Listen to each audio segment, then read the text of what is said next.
Desde 2019, la productividad laboral se incrementó 14% y los salarios solo un 2%. Vamos a decirlo de entrada porque nos parece justo y porque la heterodoxia económica ya está madura para soportarlo. Como que le dijese a Perrón sobre Jorge Antonio, no hay empresarios, millonarios.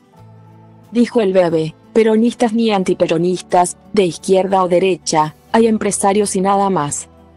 Empresarios que tienen plata y por capitalistas anteponen el incremento de sus ganancias a cualquier objetivo altruista y colectivo.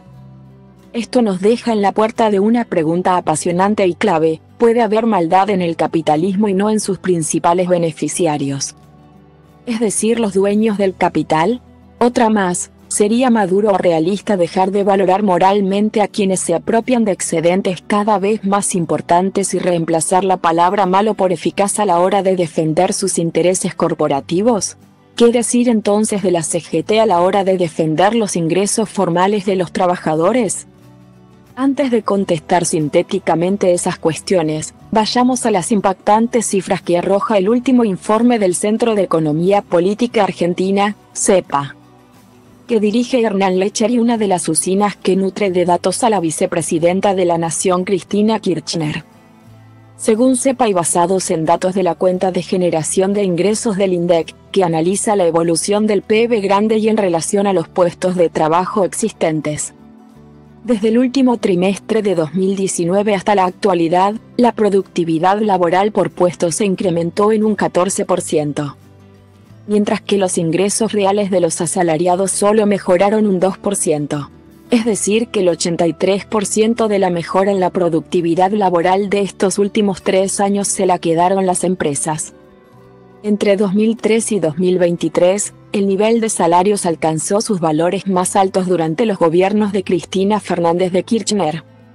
Si recordamos el documento propalado por la CGT a propósito de un grado de mayo con poco para festejar, podemos destacar que para la Central Obrera, que sorpresivamente impulsa la reducción de la jornada laboral, reclamo sostenido de las 2 CTA, el incremento de la productividad resultó de la aplicación de nuevas tecnologías en la producción, que impactan en el rendimiento de cada puesto tecnificado, es decir, es un efecto natural del progreso. La realidad es más bien otra: esa mejora en la productividad se dio básicamente por la pérdida del poder adquisitivo del salario laboral, única ancla inflacionaria, que vuelve absurdo un acuerdo de precios y salarios, y su contrapartida, un incremento exponencial de la tasa de explotación. Leer más. La inflación de abril fue del 8,4% y acumula un 32% en el año. Pero, de nuevo, modulemos el lenguaje, porque es difícil sostener que quien explota a un trabajador lo hace por la dinámica inefable del capitalismo. Premeditadamente pero sin crueldad, y hablemos entonces de la tasa de apropiación desigual de la riqueza. Esa que si no interviene el Estado en beneficio de los sectores que venden su fuerza de trabajo y están representados por centrales obreras incapaces de defender exitosamente la capacidad adquisitiva de sus salarios, termina indefectiblemente en los bolsillos de los dueños del capital.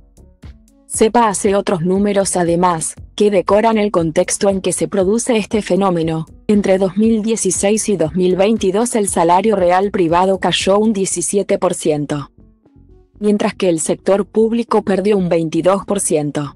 Es decir, que el ajuste por baja nominal de salarios sin necesidad de una devaluación brusca del 30% como pide el FMI ya está hecho con cierto gradualismo. El plan motosierra de Javier Milei o la desaparición de ministerios y otras dependencias que proponen Horacio Rodríguez Larreta y Patricia Bullrich vendrían a castigar aún más a los estatales. Pero sumemos a esta altura los datos que aporta otro centro de estudios que solemos consultar, por la calidad de las cifras que producen.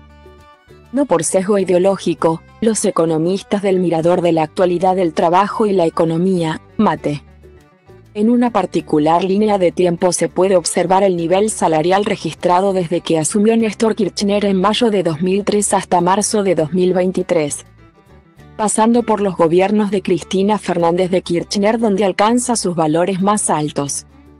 el declive notable durante el gobierno de Mauricio Macri y una caída que el Frente de Todos solo pudo ralentizar.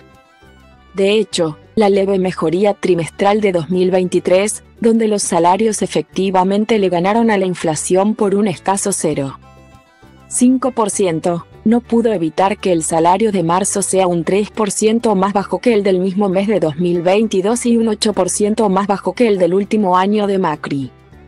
Mate agrega un dato con otro recorte temporal, si consideramos una década, marzo de 2013 a marzo de 2023.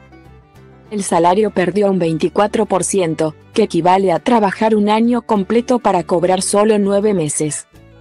Pero habría que vencer la tentación de adjudicarle toda la responsabilidad al modelo pergeñado por Matías Culfas, el único miembro del gabinete que tenía uno. Basado en el desarrollo productivo con inclusión laboral, pero con salarios bajos. Sobre el modelo Culfas diremos solo lo siguiente: es cierto que como a toda la gestión de gobierno lo azotó una pandemia y una guerra con impacto global en materia de energía y alimentos. Pero la secuencia: primero crecemos productivamente, luego distribuimos mejor y los salarios se recuperan. Eso tan lógico de primero agrandar la torta para después distribuir, no funciona sin un Estado fuerte que distribuya cuando los términos del reparto sean profundamente desiguales. Leer más. Inflación sin control. En solo 4 meses se superó la mitad de lo que proyectó el gobierno para todo el 2023. Un reconocido blog del Palo Nacional y Popular repite una frase tan ingeniosa como certera: si Perón, durante la campaña electoral de 1946, le hubiese propuesto a los miles de cabecitas negras y a sus votantes potenciales que primero había que desarrollar la industria pesada para luego mejorar salarios y condiciones laborales. Si tanguero como era el general hubiese voceado los versos de Naranjo en Flor, que Virgilio Expósito había grabado 2 años antes, para decir que primero hay que saber sufrir para después vivir dignamente del trabajo, probablemente nunca hubiese ganado en las elecciones ni existiría el peronismo tal como hoy lo conocemos y Juntos por el Cambio detesta. La CGT tiene que asumir la parte que le toca. Que nadie se ofenda, el papado de Francisco parece haberle impreso a la bimilenaria y esclerosada dogmática eclesial un ritmo juvenil y desafiante. Pero sigue llegando tarde a escenarios que requieren de reflejos y respuestas de otra caladura y perdiendo millones de ovejas a manos de pentecostales y neopentecostales. La CGT debiera revisar el dogma de fe que les indica que una suma fija para recuperar salarios debilita las paritarias como herramienta de negociación colectiva y que ya le ha costado cuestionamientos internos, del moyanismo y la corriente federal, y no hace mucho tiempo la pérdida de un atril. Más simbólica que onerosa, pues en Mercado Libre cotizaba apenas en 100.000 pesos. Leer más. Alquileres. Afirman que hay inquilinos que tomaron deuda para poder pagar y piden que se revea la ley. Era posible acompañar el crecimiento de la productividad y del empleo formal, con 33 meses consecutivos de recuperación, con el sostenimiento del salario real. El gobierno respondería que es lo que intentó al habilitar paritarias cortas y dinámicas y podría oponerse a impulsar una carrera desenfrenada de precios y salarios. Pero la CGT debe ser consciente de que no puede responder como si fuese una dependencia gubernamental y que el incremento de plusvalía relativa requería de herramientas que despreció sistemáticamente. La famosa reducción de la jornada laboral: actualmente el 30% de la fuerza laboral registrada está sobreempleada. Al igual que las paritarias permanentes, apenas moderaría el retraso inocultable de los salarios. Y la central obrera que llama a la unidad para la victoria debiera mensurarlo, antes de que los y las trabajadoras empiecen a valorar la dura frase de Raimundo Ongaro, CGT de los argentinos: es mejor la honra sin sindicatos, que sindicatos sin honra. Lo que se lee ahora.